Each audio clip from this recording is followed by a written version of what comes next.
Stuart, I just want to start by saying thank you so much for joining us this evening. As a business community here in Norfolk, there are a lot of people who are very passionate about the cultures that we're building. And I think that there's a lot that we as businesses can learn from the world of sports. And it's a really great honour to have you here. So thank you. No worries. Thank you. So Laura's already mentioned about the amazing win that you had 2 weekends ago. And I was just before we were chatting before coming on stage, I was mentioning that I wasn't in the stadium for the game against Man City. I was at home. But it meant that I had the great pleasure of hearing the Sky Sports commentators afterwards saying that, like, what could have caused this disruption? Could it be the culture at Norwich City Football Club? And I thought, oh, brilliant, that's going to set this event off perfectly. But what I'd love to ask you about, first of all, is about the journey that you're on in building the culture at Norwich and sort of partly where you started with it, what you needed to fix as you arrived. Yeah, I think, first of all, it's about everyone in the sort of club and everyone in the organisation buying into it, and then, you know, the whole sort of community. And when I think back, I came to the club 2.5 years ago, and when I met the owners, it was clear that maybe the club had lost its way a little bit in terms of knowing what it wanted to be.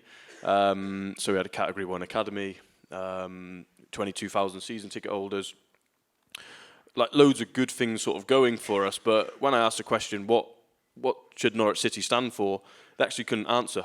And it's like, well, first of all, we've got to know what we want to be, and then we can sort of work to sort of try and achieve it. And fundamentally, culture underpins everything that we do. There's no use saying we want to be a team of great, humble people, etc., etc., and then contradict that by signing a load of, you know, dicks or whatever. You know, we've got to. You have to. You know, it has to, or else you're just constantly contradicting. And I found probably a club which contradicted itself quite a lot in lots of ways. So in terms of, I don't know, maybe a sports scientist and a physio's objective contradicted each other. So sports scientist was get every player 90% fit to train in terms of availability, but then the physios was no 90% availability to play in a match. So on a Friday, I'm looking at players not training because the physio's going, no, I need them to play tomorrow, so I hit my KPI. And the sports science going, no, I don't really care about tomorrow. I need them to train today to get mine. So we had to go right back and go, what do we want it to stand for? And, you know, we spent a lot of time on that. And before me coming in, I must say the club did a big sort of project on relaunching it, and they had the club captain at the time involved, all the staff, and they did lots of different things to try and come up with some sort of values to sort of start with, and they came up with the 6 values, and then when I come in, it was like, you know, let's sort of try and sort of take this on. And the key thing is then you've got to live it, and you've got to bring people in who live that and do it every day, not just when it suits. I think that question of a company or an organisation having values that are just words on a wall compared to when they're actually lived in an organisation, and there's such a huge difference at that point. Yeah, and some of ours were like that. So one of ours was growth, or is growth, should I say. But it was like, okay, so what are you doing to grow your employees? Okay, great. What are you doing to grow your players? What are you doing to grow your fan base? So it's like, yeah, it's great word. What does it actually sort of mean? You know, what does belonging mean? Talk about being a family club, but you don't know your players' wives' names. You don't know how many kids they've got. You don't know that one of them's mum's just died. You don't know what's going on with your supporter group in London or whatever. So it's loads of like words, but it give us a starting point, and they come up with 6 good words, which I'm sure everyone could sort of do, but at least they put there was some real thought behind it. And then it was about living it, and then it's about getting your recruitment right to employ people to live them for you. And, you know, it should be hard, or I'm hoping it'll get harder and harder to get a job in our organisation, because that'll mean we're doing something right, because it'll mean we're getting more fussy rather than, I'll give the job to her because no one else wants it, which there was a bit of that. You know, we had it in a real key position in the club, and somebody got the job who was plainly not, in my opinion, good enough on the business side of it. And I've gone, how have you employed this individual?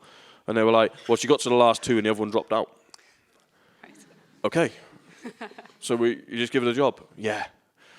Okay, I think that's pretty not very good, but I'm trying to watch my language tonight. No, you don't have to. So it's about getting your recruitment right. But then it's right on all sort of levels, and it's, you know, the player recruitment. We've spent a lot on trying to recruit the right people as much as the right players.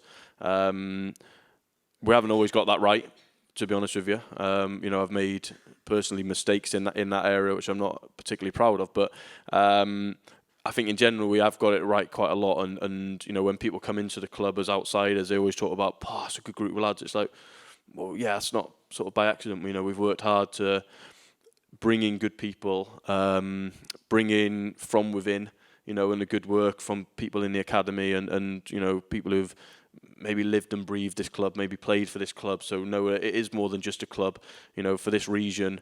And I can say this as an outsider, you know, this is a special club because, you know, the reaction to Man City, in my opinion, was a little bit over the top, but also it made you appreciate how much that affected a whole like region. You know, I had people coming up to me going, "Oh, yeah, I've never watched the team, but wow, what a win!" I'm like, really? Wow. You know, which is nice and great. We take that compared to the first year when, yeah, can you not leave the city? Was one of the comments. But yeah, so it's really important. And then, you know, then we've got to do things to sort of really build on that. So tomorrow, we've got Anthony Ogogo in, who some of you might know was a boxer who had to retire. He's coming in to speak to the players to talk about adversity. And what he's been through in his career to get to where he did and stuff like that. So it's about us then trying to harvest that sort of culture within the playing group and the staff, but not just, oh yeah, you know, lads do a good culture, like doing them and taking a responsibility that we've still got something to teach these players and staff, even if they are 32-year-old international footballers who are multi-millionaires or staff members who've been doing it for 30 years. Everyone can learn and take something from it. And, you know, we have a responsibility to keep doing that.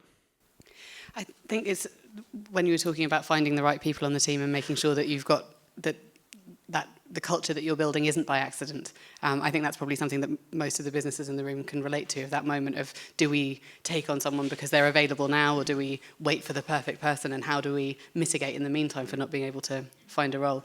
And what I'm also very aware of is that at the football club you've got, I'm going to say, different departments, so you've got a lot of different areas to cover. So, for example, in my business, we've just got one team working very closely together, whereas you've obviously got the Collie training ground, you've got the business side of things, you've got your board, you've got lots of different people working together. And I wonder how you've approached communication between those teams and trying to have something that's across the board in the organisation. Yeah, it's hard, and we've not got that right, if I'm honest, yet. We've also got a fan base to communicate with. You know, what people forget about footballers, I've not been a footballer, we've got one in the room who has, but like every Saturday when they go out, they've got, in our case, 27,000 people judging them. Most of them people, without being disrespectful, don't have a clue what they're looking at, but have got an opinion on it. And, you know, that's really hard, you know, because, you know, these players, yes, they've got loads of great things to get paid, good money, and blah, blah, blah, blah, blah. But no one sees some of the strains that they go through, that they're actually human beings who maybe their child at home is ill. Maybe their wife has just left them. Maybe their mother's in a hospital every night and they're trying to get across and visit them.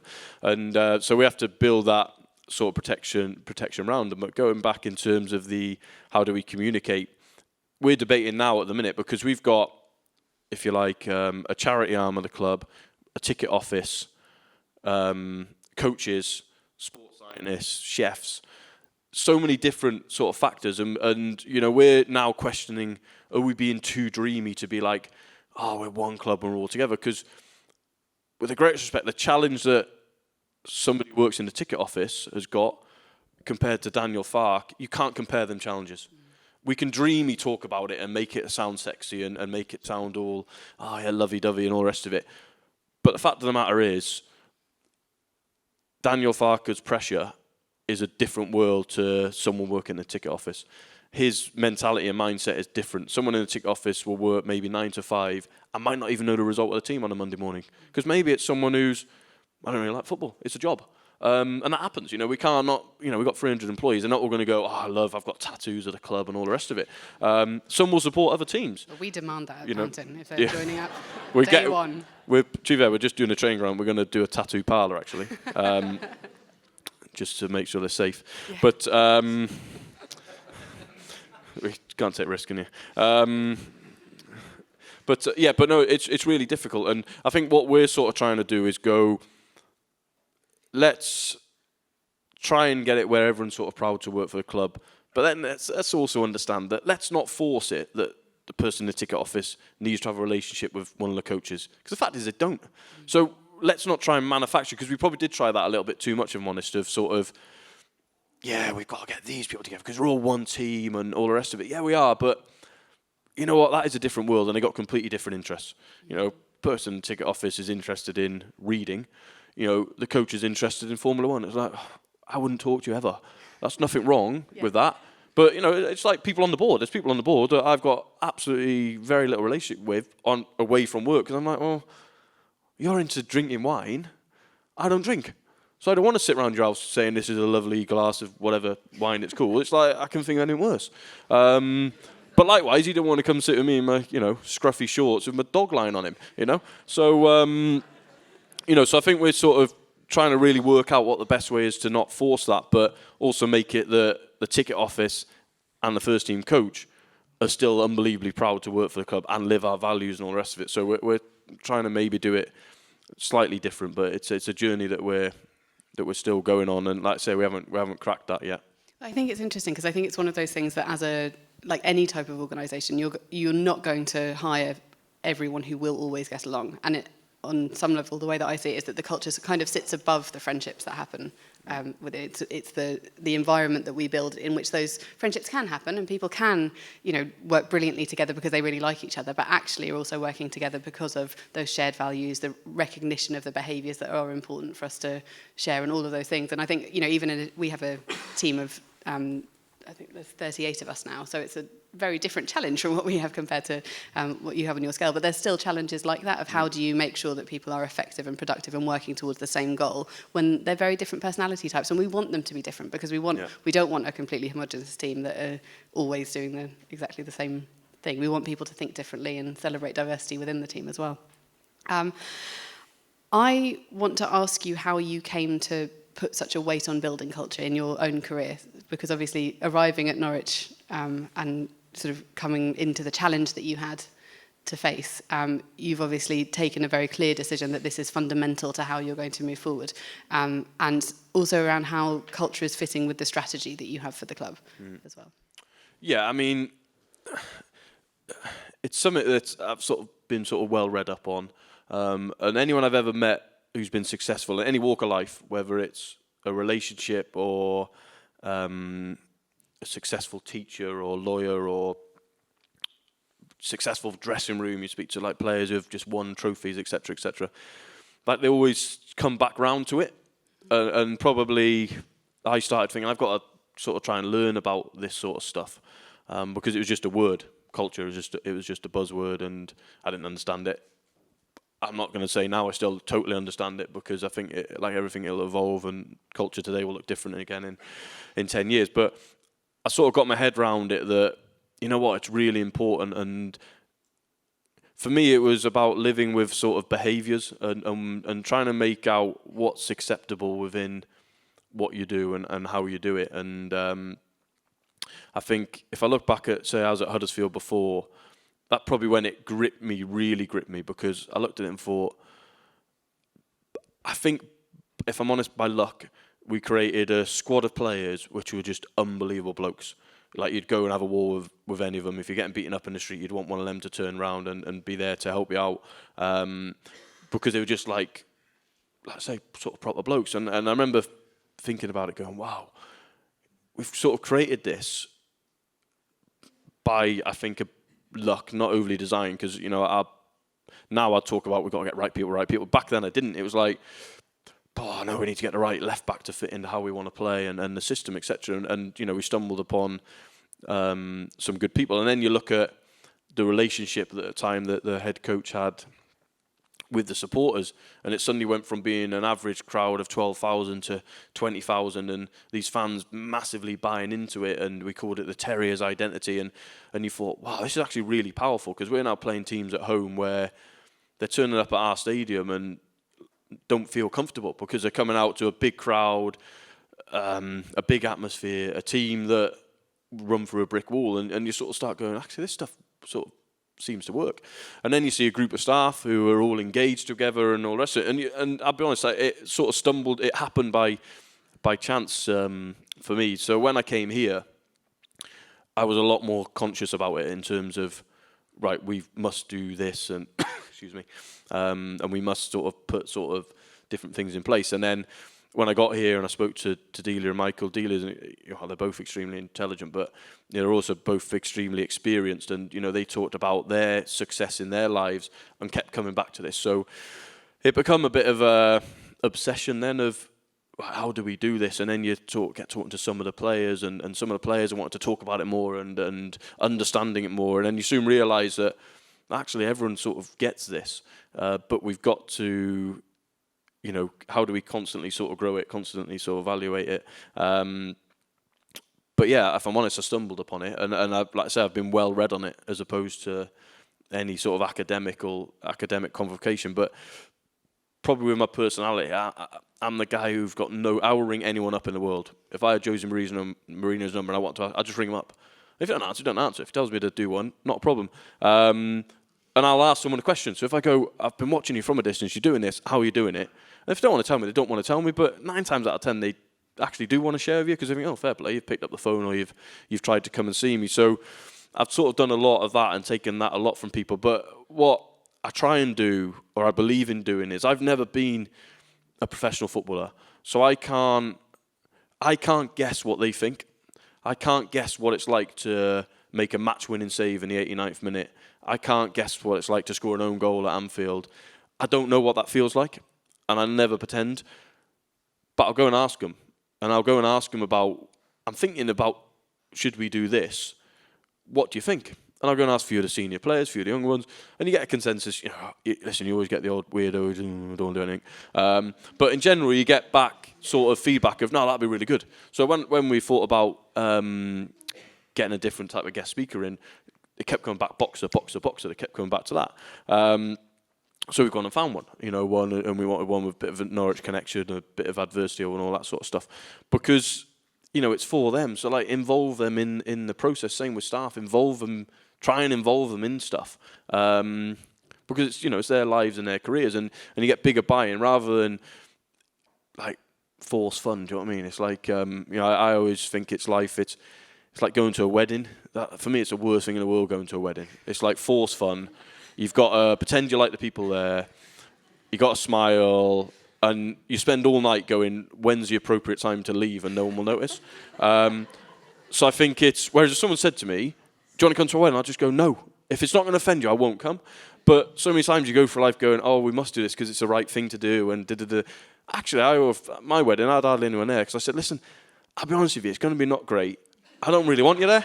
Don't take it personal. Someone asked me the best man once. I said, with a great respect, mate, I don't even really want to come to your wedding, let alone do that.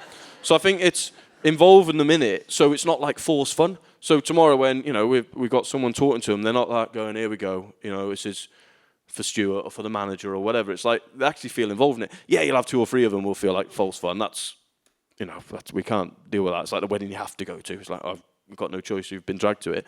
But hopefully they'll still get something out of it, a bit of cake or something. I just want to say, knowing that that's how you respond, I'm really grateful that you're here this evening. Yeah. You could very easily have said, nah, not at all. No, I don't mind. Yeah, don't mind talking. I prefer this to a wedding. Crikey. Name a good wedding, seriously.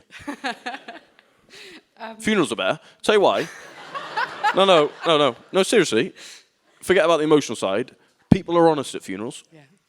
They're not at weddings. Doesn't she look amazing? No, she doesn't. It looks stupid. At funeral, people go, God, you know what? I didn't really like him about this, but he's all right, fella. Whereas it went, oh, it's amazing. Yeah, no, it's not. Hope no one's getting married soon. Just. Or if you are getting married soon, just don't invite Stuart. I want to sort of touch back on some of the changes that you've made that you can really see the impact of in the culture now, in terms of, some of you've mentioned about the language that you use in the club being translated out to, sorry. Don't ask Gilly. No, the way that you talk about the goals that you're working towards being translated into things that you're hearing the fans feeding back to you as well. And I'd love you to just touch a little bit on some of those changes, because you came in at a point, as you say, a low point. Now we can see some of the results in terms of where the team is and who they're beating and all of those things. But internally, what are the signs of success that you can see on working on the culture?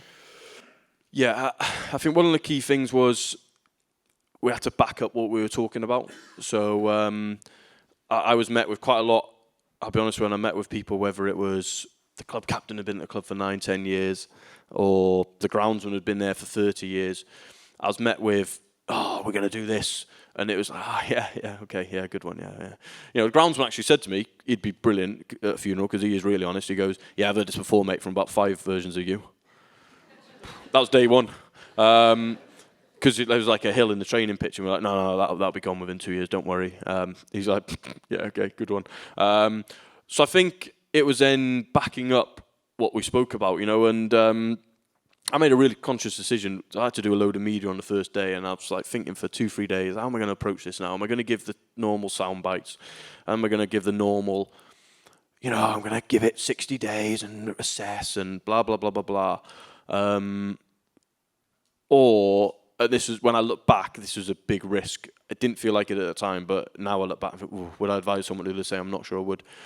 I was like brutally honest and sort of put some real key pressures on myself. When I look back, I think you shouldn't have done that. But I did, whether at the time, if I'm honest, a bit of ego or whatever, I don't know, or a lack of experience, I don't know. But, I sort of said, bang, we will do this, boom, boom, boom.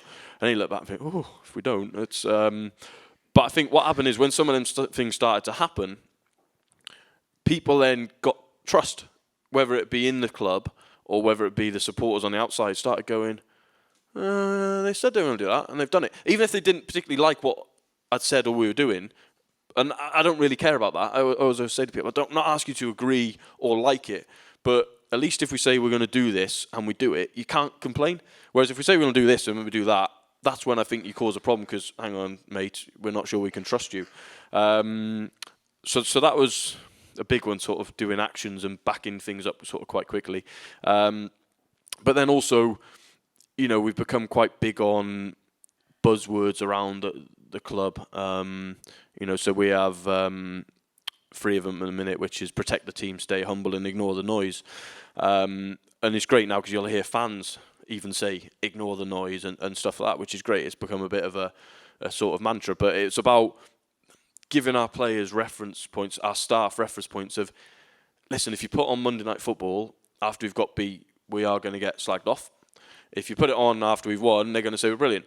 So you just got to ignore it. You can't listen to that. If you're going to type your name into Twitter, you're going to find enough people who are going to slag you off and think you're rubbish and what we're doing is wrong. So you have to ignore that because it is noise. Because people who don't understand, it's people who don't realise, what we're doing sort of day to day. So why be bothered what they think? Like I'm sure Boris Johnson wouldn't care what I thought if I said something. You go, I don't care, mate. You don't know. And yeah, you're right. Actually, I don't. When you say it like that. So I think it was about sort of building this up to give ourselves, sort of constant reference points to sort of come back to and drag people back to if they were losing their way a little bit or are losing their way a little bit. But also bringing up banks of good work and so we've got reference points to go back to of, yeah, okay, we're having a bad run on the pitch or, something's not going particularly great in the sports science department or medical department, but look at this, look at all this great work that we have done, so we've proven we can do it. Maybe we've had some bad luck, maybe we've got one of our processes wrong, but that's fine, let's go back. We've proven we can do it. So we've got them reference points to constantly go back to, rather than just someone's forgetting about it, and that was sort of last season. Because one thing we don't get caught up on is results. You'll never hear the manager or myself or players in general really talk about results. It's all about, get your processes right, then the performances will come. And if you perform right, you end up winning games at the end. If you don't get them bits right, then we don't think you do. So it's sort of trying to have it where there's not a culture of huge sort of pressure. Yeah, there's pressure. Everyone knows that, but you don't need to tell them there's pressure. It's like you don't need to tell them, lads, you need to try and win. Well, they know that. They're professional footballers. Of course they know that. Staff, yeah, you need to work hard. Well, yeah, pretty much got that. So it's we don't need to sort of ram that down their throat and be all ranty and all whatever. It's about remembering this is what we are, this is the journey we are, this is our strategy, this is our plan, these are our objectives. Let's work constantly towards that, as opposed to being up and down, up and down, up and down, based on results. Brilliant. I'm just going to ask one. I'm just checking with the time. I'm going to ask one more question. Yeah, brilliant. You have just announced publicly that you're going to be heading off in 3 years' time. And what is it that, as you think about the culture of the club, that you want to have in place as you set off for pastures new? What are the things that you feel in 3 years' time you want to have solidified in the culture and in the... I think the ability for staff and players to think that they'll get a genuine opportunity, that they'll get better every day within the organisation, for supporters to have a team that they can genuinely relate to, and a stadium and a club that they relate to and can trust. I think trust's the most important thing. I think it's having people within the organisation who can replace people like myself or the academy manager or the head coach or the head physio or whatever. So, like a real culture of people being able to grow within our business, and into key positions. Because I'm not sure we do that great in football, to be honest, but we certainly haven't done that well enough, and we got to get better at that, and we got to get better at people believing that they can sort of take that sort of step up. But hopefully also an ability that people understand that, like success doesn't come in a straight line, as we all know. And, I know personally one of my greatest strengths is the ability to analyse properly and know if we're going badly wrong, or actually if the result we're showing isn't really a fair reflection of the performance. And success will be for me is if when I leave, if that can continue and get better, because to be honest, there's loads of things that I am not particularly good at, and I know what they are, and I know what the next person needs to have to take it on, if I'm honest. So success will be helping the club sort of find that person, because the club's about a lot of good people. Unfortunately, myself, Daniel, the players obviously get loads of plaudits at the minute, and obviously we're grateful for them, but there's actually 200, 300 people who are involved in it, and so many have much greater impacts than I do. I don't help the team win on a Saturday, beat Man City. That's nothing to do with me. I don't devise a tactical plan for that. I don't spend hours analysing. I don't spend hours on the training pitch with the players. I don't get the player physically ready for that game. But the people who do never, unfortunately, get the plaudits. It does work the other way, that when it goes wrong, obviously myself and Daniel will be the first to get attacked, and that's all right. I don't mind that bit, if I'm honest. But it's tough. But I think it's having a real strong foundation of people who work for the club, not for an individual.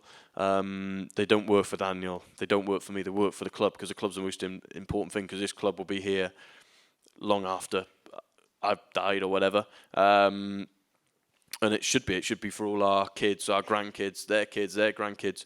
That's what a football club is, and so it's having the ability to make sure that it continues to grow and grow and grow, and get bigger and bigger and sort of better. And hopefully this period of time will be looked back on in 30 years of, God, it's a good season, wasn't it, when Norwich got promoted, and they hopefully did all right. But hopefully it'll look back as going, oh yeah, but look what we've done now. So yeah, it's a nice year, but it's actually nothing compared to now, because that's what it should be. I don't, on a personal level, I'd hate to 30 years to look back and go, that was the best year ever. That's why it hurts me what's happening at Huddersfield now, because I know in Huddersfield's history the best time will be seen as promotion and staying up, and you think, you know what, he had a chance to do something better than that, but they've missed their opportunity, I think. Well, thank you so much for coming and sharing your thoughts about it. It's been really brilliant. Thank you.